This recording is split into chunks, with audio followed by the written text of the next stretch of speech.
October 14th, 1943, is not remembered for a single battle. It is remembered in numbers. On that day, the 8th Air Force sends nearly 300 B-17 flying fortresses deep into Germany. They fly without fighter escort, relying entirely on their own defensive guns to survive. By nightfall, 60 bombers are gone, not damaged, not forced to turn back, destroyed. Another 138 limp home so badly damaged they will never fly again. More than 600 American airmen are dead. For the men who plan these missions, the numbers are no longer shocking. They are familiar, and that familiarity is what makes them terrifying. At this point in the war, bomber losses are no longer measured emotionally. They are measured mathematically. Every bomber crew is required to complete 25 missions before they can go home. But by late 1943, the statistics show something impossible. At the current loss rate, no crew can survive long enough to finish their tour. Not a few crews. Not unlucky ones. None. Daylight precision bombing, the strategy meant to cripple Germany's industry, is killing its own crews faster than the enemy can be destroyed. The official explanation is simple. German fighters are aggressive. German pilots are experienced. German air defenses are improving. But that explanation does not survive contact with the data. When analysts break down how bombers are being lost, a pattern emerges. Again and again and again. German fighters are attacking from the same direction. 6 o'clock. Low. The rear approach. From this angle, the B-17 is most vulnerable. It is also where the bomber's defenses are supposed to be strongest. The tail gunner is meant to be the final barrier, the man who stops the attack before it reaches firing range. The reason German pilots should think twice before closing in. On paper, it sounds reasonable. In reality, it is a lie. Inside the tail of a B-17, the gunner kneels in a cramped metal compartment barely large enough to move. His legs are braced against the aircraft structure. His body absorbs vibration, recoil, and cold. The temperature at altitude drops below -40 degrees. He wears thick gloves, an oxygen mask, heavy clothing that limits movement. In front of him are two 50 caliber machine guns, each weighing more than 80 pounds, and the only tool he has to aim them is a crude ring and bead sight. 2 pieces of metal, nothing more. The system offers no assistance, no correction for the speed of the attacking fighter, no calculation for deflection, no feedback on where his bullets are actually going. To hit a target moving at hundreds of miles per hour, the gunner must guess. Guess how fast the enemy is moving. Guess where the enemy will be when the bullets arrive. Guess how far ahead to lead the shot. All of this while the aircraft shakes, flak explodes nearby, and cannon fire closes in from behind. When the gunner fires, the tracers streak into the sky. Most of them miss. They miss not by inches, but by meters. They pass behind the attacking fighter late, every time. German pilots learn this quickly. They are not afraid of the tail guns. They accept a few seconds of inaccurate return fire, close the distance, and then open fire with 20mm cannons that tear through the bomber's tail like paper. Once that happens, the aircraft is finished. This failure is not anecdotal. Post-mission analysis reveals that tail gunners are hitting their targets less than 8% of the time. 8%. Under combat conditions, the bomber's last line of defense barely works at all. Luftwaffe after-action reports confirm it. Rear attacks are described as dangerous but manageable. The risk is acceptable. By the fall of 1943, German fighter tactics are built around this knowledge. They attack from behind because it works, and it keeps working. Mission after mission. At headquarters in England, commanders study casualty reports late into the night. They see the same conclusions everyone else sees. The defensive system has failed. Without a solution, daylight bombing cannot continue. Engineers propose fixes: larger guns, powered turrets, redesigned tail sections, but every option takes time. Months, years. Men do not have months, they have days. And while senior officers debate engineering timelines and procurement procedures, the bombers keep flying, and they keep dying. What no one at headquarters knows is that the solution will not come from a design bureau. It will not come from a factory. It will not come from anyone with authority to change anything at all. It will come from the back of a bomber, from a two-year-old tail gunner who has just watched his shots miss again and again and again, and who has decided that the system killing his friends cannot be accepted. Michael Romano does not stand out. He is not older than the other gunners. He is not more experienced. He is not better trained. In August of 1943, when he arrives at Bassingbourn Airfield as a replacement tail gunner for the 91st Bomb Group, there is nothing in his record that draws attention. No commendations. No exceptional scores. No special remarks. He is simply another body assigned to the back of a bomber. Romano is from Pittsburgh. He left high school early to work in steel mills when his father fell ill. He learned how to repair machines by watching them break. He learned how to fix things not from textbooks, but from necessity. When America entered the war, Romano enlisted in the Army Air Forces, hoping for something better than factory floors and blast furnaces. Instead, he was assigned to aerial gunnery school, not because of aptitude, because of size. At 5'7" and under 150 pounds, Romano could fit into spaces that larger men could not. The tailgun position needed small bodies, so the Army sent him there. Training lasted 6 weeks. 6 weeks to learn procedures. 6 weeks to memorize checklists. 6 weeks to qualify on a firing range that bore little resemblance to combat. Romano's scores were average. Adequate trigger discipline. Acceptable maintenance habits. Nothing more. When he joins his B-17 crew, Romano is treated exactly as intended, as interchangeable, a component, someone who could be replaced as easily as a damaged gun barrel. His first combat mission shatters any illusion that training prepared him for what was coming. At altitude, the cold is brutal. His gloves stiffen. His fingers lose feeling. The aircraft vibrates constantly, making steady aim impossible. When the fighters arrive, everything happens faster than he expected. He fires when he thinks he should. The tracers streak past empty sky. Later, gun camera footage confirms what he already knows. He hit nothing. On his second mission, the result is the same. On his third, worse. German fighters attack from the rear, exactly as the intelligence briefings warned. Romano fires hundreds of rounds. The bombers behind him begin to disappear. After landing, the hardstand is quiet, too quiet. Romano does not talk much. He listens. He watches how the veterans behave. He notices the way experienced gunners joke about their odds, how they never talk about finishing 25 missions, how they count time in sorties, not months. He notices something else too. No one expects the tailguns to work. After his fifth mission, on October 4th, 1943, Romano's frustration reaches its limit. His bomber returns riddled with flak holes. 2 fighter attacks nearly destroy the aircraft. Romano fires over 600 rounds. Again, he hits nothing. Another tail gunner from a neighboring bomber, his closest friend on the line, does not return. A German fighter attacked from directly behind. Romano fired. The fighter did not break off. That night, Romano does not go to the mess hall. He walks back to the aircraft revetment alone, carrying a maintenance flashlight and his logbook. The bomber still smells of burnt cordite and hydraulic fluid.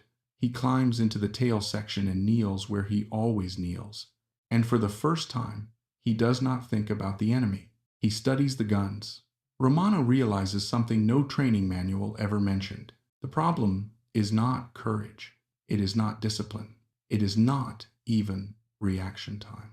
The problem is that tail gunners cannot see what they are doing wrong. They fire, but they never see the relationship between where they aim and where the bullets go. By the time the tracers appear, the target has already moved. Every correction is late. Every shot is a guess.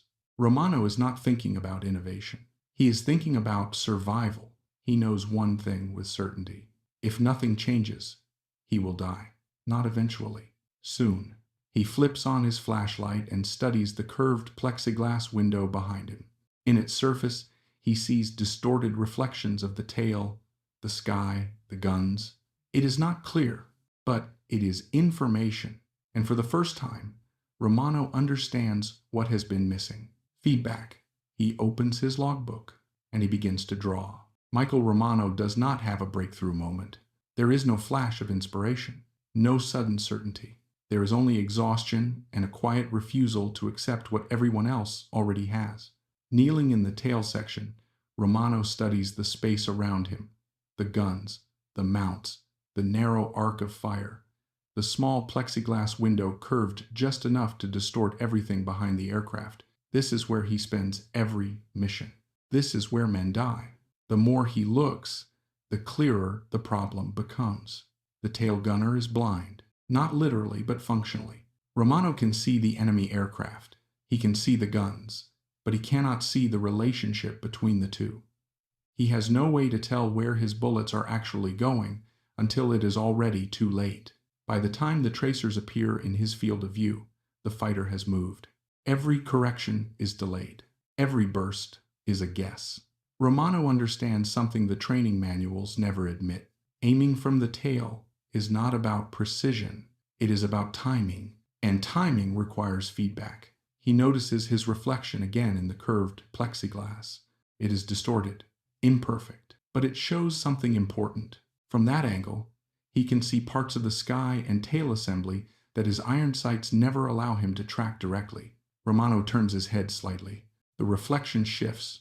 For the first time, he sees potential. What if he could see his tracers without breaking his firing position? What if he could watch where his bullets went while still keeping his eyes on the target? What if correction could happen immediately, instead of seconds too late? Romano opens his logbook and begins sketching. He draws the gun mount, the tail section, the limited field of view. Then he adds mirrors, small ones, angled carefully. Not to replace the sight, but to supplement it. The idea is simple. Instead of guessing, the gunner would watch his own fire. By placing convex mirrors at specific angles, Romano believes he can create peripheral vision that shows tracer paths relative to the target. Not perfect, but enough. Then comes the second part. The guns still need a reference point. Romano knows about reflector sights. He has seen them on fighters' glass plates etched with reticles that allow pilots to aim without aligning physical metal posts. The problem is space. A standard reflector sight does not fit inside a B-17 tail. Unless someone ignores the rules, Romano sketches again. A reflector sight mounted lower, closer to the gun yoke, integrated into the firing position instead of standing above it. He is not designing a computing sight. There are no gyros, no motors, no electronics. Just information delivered faster than before. By dawn, Romano has filled several pages, measurements, angles, sight lines. He uses a carpenter's protractor scavenged from the base machine shop to estimate mirror placement. Nothing about the design is elegant, but it is achievable, and it is forbidden. Romano knows the regulations. Unauthorized modifications to defensive armament are explicitly prohibited. Every component on an aircraft must be approved, tested, and logged. Violations can lead to court-martial. Romano understands the risk. He also understands something else. Regulations will not stop the German fighters. He does not ask permission. He looks for help. He finds it in the base sheet metal shop. Technical Sergeant Frank Kellerman has been repairing aircraft since before the war. He has spent the Depression years working in the Civilian Conservation Corps, fixing bridges and equipment with whatever materials were available. When Romano approaches him with the sketches, Kellerman studies them in silence. For several minutes, he says nothing. "This is illegal," Kellerman finally says. Romano does not argue. "Yes, Sergeant." Kellerman flips through the drawings again. "This violates multiple technical orders." "Yes, Sergeant." Kellerman looks up. "When do you fly again?" "Tomorrow." Kellerman exhales slowly. "Then we don't have much time." They work after midnight, quietly, away from the main hangars. Materials come from everywhere. Curved mirrors salvaged from damaged navigation equipment, plexiglass sheets from shattered canopies, aluminum brackets cut from written-off airframes. The most critical component, the reflector sight, comes from a wrecked P-47 Thunderbolt. Kellerman removes it and begins modifying the mounting hardware by hand. The mirror system takes longer. Romano insists on 3 mirrors positioned to show tracer paths without obstructing the forward view. Kellerman fabricates adjustable brackets using scrap aluminum and ball socket joints from control linkages. Nothing matches. Everything requires adjustment. They fit the components into the tail section repeatedly, testing sight lines, shifting angles, tightening bolts. At 4:30 in the morning, the system is installed. It is crude. The brackets are rough. The mirrors are fixed with safety wire. The reflector sight is mounted in a way that would horrify any factory engineer. Nothing is recorded. Nothing is approved. As dawn approaches, Romano climbs into position one last time. He looks through the reflector sight. The reticle floats in front of him. In his peripheral vision, the mirrors show the gun barrels and the space behind the aircraft. For the first time, he can see what he has never seen before. Where his bullets will go, Romano does not smile. He does not celebrate. He knows what he has done, and he knows what will happen if it fails. At briefing that morning, he tells no one. Not his pilot, not the crew chief, not the squadron armament officer. The aircraft launches on schedule, and the mirrors go to war. The mission launches on schedule. There is no announcement, no inspection, no warning. Michael Romano takes his place in the tail as the B-17 lifts off from Bassingbourn and climbs into the thin air over England. The mirrors sit quietly around his field of vision. Nothing about them looks official. At altitude, the cold returns. The bomber formation stretches across the sky, engines droning at a constant pitch. Below them, the North Sea slides past, gray and empty. Romano adjusts his oxygen mask and settles into position. He does not test the system. There is no time for rehearsal. Over Germany, the first flak bursts appear. Black clouds punch holes in the sky, rocking the aircraft. The bomber shudders but holds formation. Minutes later, the warning comes over the intercom. Bandits approaching from the rear. Romano tightens his grip on the guns. The fighter appears exactly where it always does. 6 o'clock. Low. A Messerschmitt Bf 109 climbing into position for a rear attack. Romano brings the guns around and looks through the reflector sight. The reticle floats cleanly in front of him. For the first time, he does not feel rushed. In his peripheral vision, something new appears. The mirrors. He can see the alignment of the gun barrels without shifting his head. He can see the space where his tracers will pass.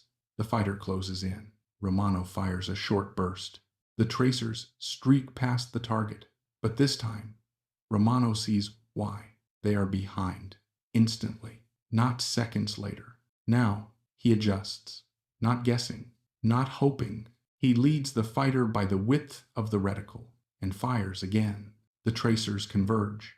The next moment, the fighter's engine erupts in flame. The aircraft snaps into a roll, smoke pouring from the cowling, then drops away beneath the bomber formation. Romano freezes. For half a second, he cannot process what he is seeing. The sky behind him is empty. The fighter is gone. Romano stares at the mirrors, then at the sight, then back into the open air. Inside his oxygen mask, he whispers a single word. It worked. The rest of the mission passes without incident. No more rear attacks. The bomber returns to England intact. Romano climbs out of the tail section on the hard stand, his legs weak not from fear, but from adrenaline finally releasing. He does not celebrate. He does not speak. The moment lasts less than 20 minutes. During routine post-flight inspection, the crew chief notices the unfamiliar hardware in the tail, the mirrors, the reflector sight, the improvised brackets. He stops, calls it in. Within minutes, officers arrive at the aircraft. The squadron armament officer, Captain Richard Voss, climbs into the tail section and stares at the installation. His expression hardens. "Who authorized this?" he demands.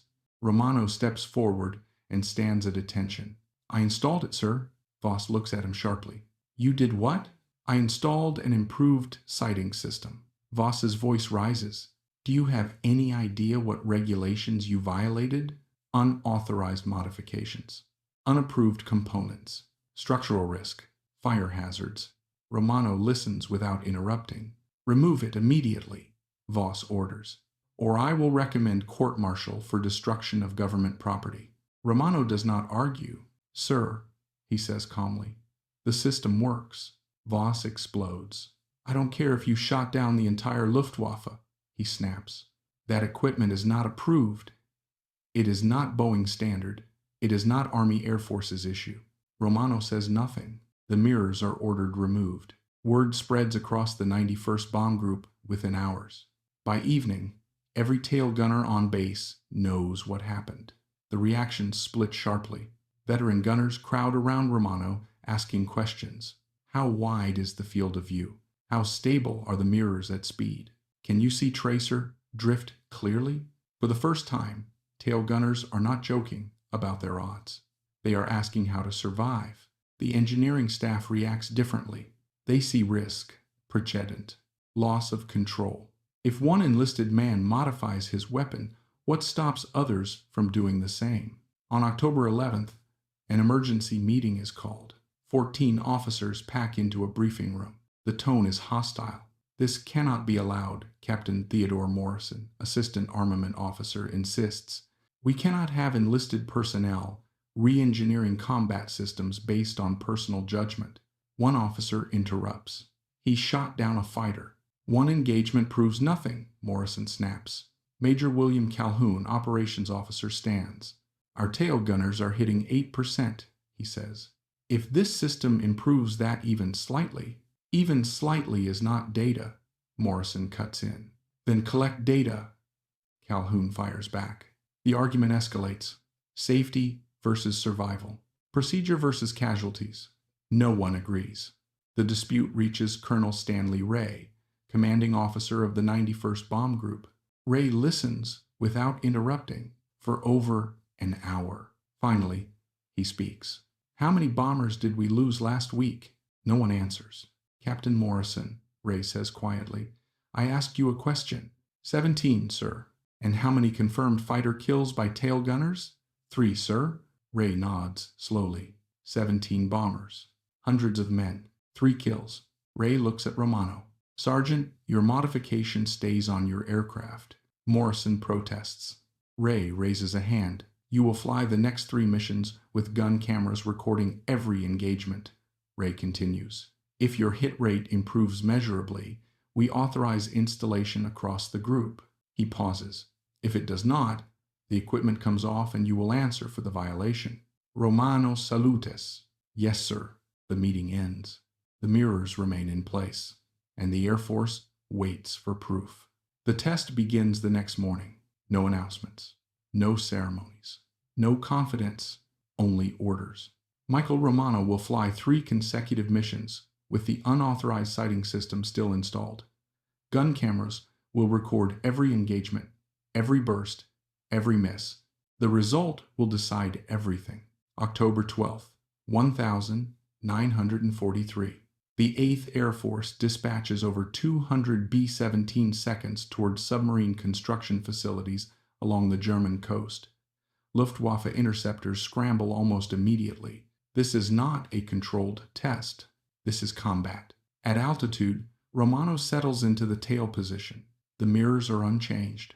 The brackets still crude. The reflector sights still mounted in a way no regulation would approve. Nothing has been refined. Nothing has been improved. The first fighter appears from 7 o'clock high, a Focke-Wulf 190 diving fast. Romano tracks it through the reflector sight. The reticle floats steadily in front of him. In his peripheral vision, the mirrors show the gun alignment and tracer paths. This time, there is no hesitation. Romano fires a controlled burst. The tracers appear in the mirrors immediately. They are off. He corrects in real time. The next burst walks directly into the fighter's wing root. Flames erupt. The FW-190 breaks away, trailing smoke. Gun cameras capture everything. Minutes later, another fighter attacks. 6 o'clock. Level, the most dangerous approach. Romano centers the reticle. Checks the mirrors. Fires. The Messerschmitt's canopy shatters. The aircraft rolls inverted and dives away. Another engagement. Another documented result. Romano lands with 2 confirmed kills and 1 probable. His total ammunition expenditure, under 400 rounds. That number matters. Traditional tail gunners average nearly 3,000 rounds per kill. This is not luck. Engineering officers review the gun camera footage that evening. They watch Romano's tracer patterns, the immediate corrections, the tight convergence. Captain Morrison says nothing. He does not argue. He cannot. The second mission follows 48 hours later. Another heavy bomber stream. Another swarm of interceptors. This time, multiple tail gunners in the formation are watching Romano closely over the intercom. They hear his bursts. They hear his calm callouts. They see fighters break away. Romano records 2 more confirmed kills. Hit rates for the formation improve dramatically. The mirrors are not magic. They are information. And information is changing the fight. By the end of the third mission, the data is undeniable. Romano averages fewer than 200 rounds per kill. His hit rate exceeds 20%. That is nearly triple the previous average. Colonel Ray reviews the numbers himself. This isn't an anomaly, he says quietly. This is a solution. The order is given. Install the system across the 91st Bomb Group. Immediately. There is no time for factory approval. No time for formal procurement. Instead, the base maintenance crews improvise. Production begins inside the maintenance hangar. Reflector sights are scavenged from damaged P-47 fighters. Mirrors are pulled from wrecked navigation equipment. Aluminum brackets are fabricated by hand. 4 complete systems per day, sometimes more. Within 2 weeks, 18 B-17 seconds carry the mirror-assisted reflector sight. The results are immediate. October 20th. Tail gunners equipped with the new system engage 47 fighter attacks. They score 11 confirmed kills, a hit rate exceeding 23%. November 3rd. Another mission. 16 confirmed kills, hit rate 23.5%. November 5th. 13 confirmed kills. The pattern holds. German pilots notice. Luftwaffe after-action reports begin mentioning increased danger from rear approaches. Rear attacks, once routine, now carry unacceptable risk. Fighter tactics shift. The reports reach 8th Air Force headquarters. Then higher, on November 18th, Brigadier General Frederick Castle arrives at Bassingbourn unannounced. He inspects Romano's aircraft personally. He reviews the gun camera footage. He interviews Romano for half an hour. "How did you know this would work?" Castle asks. Romano shrugs. "I didn't, sir. The old sights didn't work, so I tried something else." Castle laughs. It is the first time anyone has laughed about tailgun accuracy in months. The authorization comes quickly. The system will be implemented across the 4th Bombardment Wing, every B-17, within 30 days. By December 1943, the mirror-assisted reflector sight is installed on hundreds of bombers. The system receives an official designation. Its origins are carefully sanitized. The word illegal disappears from the paperwork. Loss rates fall. Rear attack losses drop by more than 30%. That translates to dozens of bombers, hundreds of men, alive. The Luftwaffe abandons its preferred rear attack profile. Head-on attacks increase. More dangerous. More costly. Daylight bombing survives. Not because of a new aircraft, not because of a breakthrough weapon, but because a single tail gunner refused to keep firing blind. The change does not arrive all at once. It moves quietly, from one aircraft to another, from one hard stand to the next. At first, only crews inside the 91st Bomb Group notice the difference. Rear attacks do not feel the same anymore. German fighters still approach from behind, but now they hesitate. Instead of pressing in, they break away earlier. Instead of lining up calmly, they jink and roll under fire. Tail gunners feel it before anyone else sees it in reports. The enemy is reacting. Word travels faster than paperwork. Crews from neighboring groups walk across the field to Bassingbourn just to look inside Romano's tail section. They do not ask about regulations. They do not ask about authorization. They ask one question. Does it work? They are shown gun camera footage. They see tracer paths adjusting in real time. They see fighters breaking apart mid-attack. That is enough. Within days, maintenance crews at other airfields begin experimenting. Unofficially, they salvage reflector sights from wrecked fighters. They cut mirror brackets by hand. They copy Romano's angles from memory. Nothing is standardized yet. Everything is improvised. At 8th Air Force Headquarters, reports begin to stack up. Rear attack losses are dropping, not gradually, sharply. Analysts compare mission data from early October to late November. The difference is unmistakable. Bomb groups equipped with a modified tail sight are losing fewer aircraft, not 5% fewer, not 10. More than 30% fewer losses from rear attacks. This creates a problem because the official doctrine has not changed, and the paperwork does not explain the improvement. Senior officers request explanations. Engineering staff review footage. Procurement officers demand documentation. The modification now exists in an uncomfortable space. It is saving lives, but it does not officially exist. That tension cannot last. In late November 1943, formal evaluation teams arrive. They inspect aircraft. They measure mirror angles. They record sight placements. The design is no longer whispered about. It is documented. The conclusion is unavoidable. The mirror-assisted reflector sight works, not because it is elegant, not because it is advanced, but because it gives tail gunners something they never had before: immediate feedback. The authorization expands, first to the entire 4th Bombardment Wing, then beyond.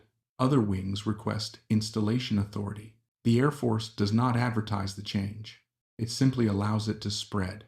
By December, hundreds of B-17 seconds carry some version of the system. Some are clean, some are crude, but the effect remains the same. Rear attacks become costly. German fighter pilots notice the shift immediately. After-action reports begin warning against prolonged rear approaches. Losses increase. Attacks that once felt routine now feel dangerous. Tactics change. Head-on attacks increase. More difficult, more risky, but necessary. This matters because head-on attacks expose German fighters to concentrated nose fire. Casualties rise. Attrition accelerates. The mirror system does not win the air war by itself, but it tilts the balance. Enough. Meanwhile, Michael Romano continues flying. He does not become famous. He does not receive immediate recognition. He is still a tail gunner, still flying missions, still vulnerable. In February 1944, during the massive Big Week offensive against German aircraft production, Romano's bomber is hit repeatedly by flak over Leipzig. Hydraulic fluid sprays into the tail section. Fuel leaks. The aircraft struggles to stay airborne. Romano keeps firing. He engages fighters until the guns fall silent. The bomber crash lands in Belgium. The crew survives. Romano does not return to combat immediately. He spends the remainder of the war as a prisoner. He loses weight. He endures captivity. He survives. Back in England, the system he helped create continues to spread. By early 1944, formal engineering teams integrate its principles into factory designs. The new Cheyenne tail turret appears on late model B-17Gs. It features a reflector sight positioned almost exactly where Romano placed his salvaged fighter sight. The mirrors are refined. The concept remains. Production accelerates. Thousands of bombers roll off assembly lines equipped with improved tail defense. Loss rates continue to fall. Post-war analysis will later quantify the impact. Between October 1943 and March 1944, bomber groups equipped with improved tail sights suffer 32 to 37% fewer rear attack losses. That translates to hundreds of aircraft, thousands of men alive.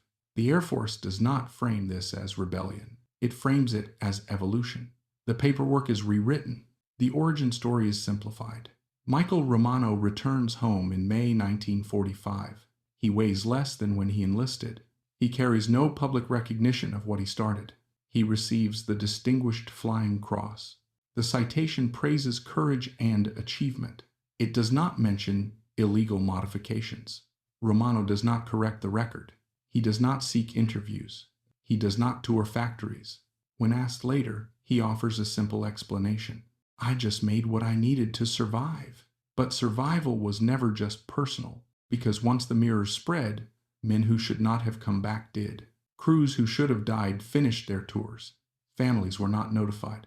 Children were born. The bombing campaign continues. Germany's fighter force bleeds itself trying to stop it, and the air war shifts permanently. The change did not come from a general. It did not come from a design office. It came from the back of a bomber. And once it began, it could not be stopped. By the spring of 1944, the air war over Europe feels different. Not safer, not easy, but no longer hopeless. Bomber crews still die. Aircraft still fall from the sky. But the losses are no longer automatic. The rear of the bomber, once a death sentence, has become contested ground. This shift does not come with an announcement. There is no headline, no speech, no declaration of victory. The war simply continues under slightly better odds. Factory-built B-17Gs begin arriving with improved tail turrets.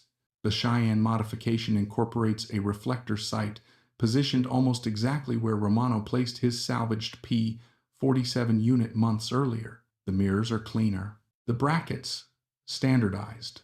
The paperwork complete. What was once illegal is now doctrine. No one mentions where the idea came from. There is no need.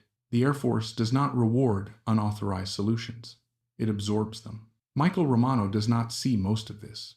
After his aircraft crash lands in Belgium during Big Week, he is captured. He spends the remainder of the war in a German prisoner of war camp. He loses weight. He endures hunger. He waits. The mirrors keep flying without him. By the time the war ends, the scale of the change is measurable. Post-war analysis by the U.S. Strategic Bombing Survey compares bomber losses across thousands of missions. The numbers are blunt. Bomb groups equipped with improved tail gun sights suffer between 32 and 37% fewer rear attack losses than earlier formations. That percentage translates to approximately 800 aircraft, roughly 8,000 men, alive. Those numbers do not appear in Michael Romano's file. They do not appear in his obituary. They exist only in analysis tables and footnotes. Romano returns to the United States in May 1945. He weighs 127 pounds, nearly 20 pounds lighter than when he enlisted. He is awarded the Distinguished Flying Cross for extraordinary achievement. The citation praises courage under fire. It does not describe what he actually did. Romano does not correct the record. He declines interviews. When Boeing engineers invite him to Seattle to discuss the Cheyenne turret, he politely refuses. I'm not an engineer, he tells them. He returns to Pittsburgh. For the next 37 years, Michael Romano works as a machinist. He marries his high school sweetheart. He raises children. He rarely speaks about the war. To his family, he is not an innovator. He is not a hero. He is a man who flew in bombers and fixed machines. In 1983, the 91st Bomb Group Association holds a reunion at Bassingbourn Airfield. The old airfield is quiet now. The runways are preserved. The hangars silent. Former tail gunners attend. Men in their 60s and 70s, walking slowly, some with canes. They gather around old aircraft displays and faded photographs. They remember names. They remember faces. They remember the odds. One man brings something with him. A small curved mirror bracket. He has kept it for 40 years. He finds Romano, now gray-haired, quiet, uncomfortable with attention. The man holds out the bracket. Because of you, he says, I came home. He pauses. My kids exist because of those mirrors. Romano does not know how to respond. He shrugs. You would have done the same thing, he says. We all just wanted to survive long enough to go home. But that is not entirely true. Thousands of tail gunners faced the same problem. They fired blind. They missed. They watched bombers burn. Only one of them decided the system itself was unacceptable. Only one of them was willing to break regulations to change it. Michael Romano dies in 2003 at the age of 79. His obituary in the Pittsburgh Post-Gazette mentions his military service in a single line: World War II veteran, 8th Air Force. It does not mention mirrors. It does not mention unauthorized modifications. It does not mention that while generals debated doctrine and engineers argued timelines, a 22-year-old factory worker solved a problem they could not. History often credits victories to machines, to aircraft, to weapons, to strategy. This story does not contradict that. It complicates it, because sometimes the decisive change is not a breakthrough. It is a refusal to accept a system that keeps killing people. The bomber war did not turn because someone followed procedure. It turned because someone ignored it, quietly, illegally, effectively. The mirrors did not make tail gunners invincible. They made them dangerous enough, and that was enough. If you look at the photographs of late war B-17 seconds, you will see improved tail turrets, clean reflector sights, factory-approved components. What you will not see is where the idea started. It started in the back of a bomber, with a flashlight, a logbook, and a man who refused to keep firing blind.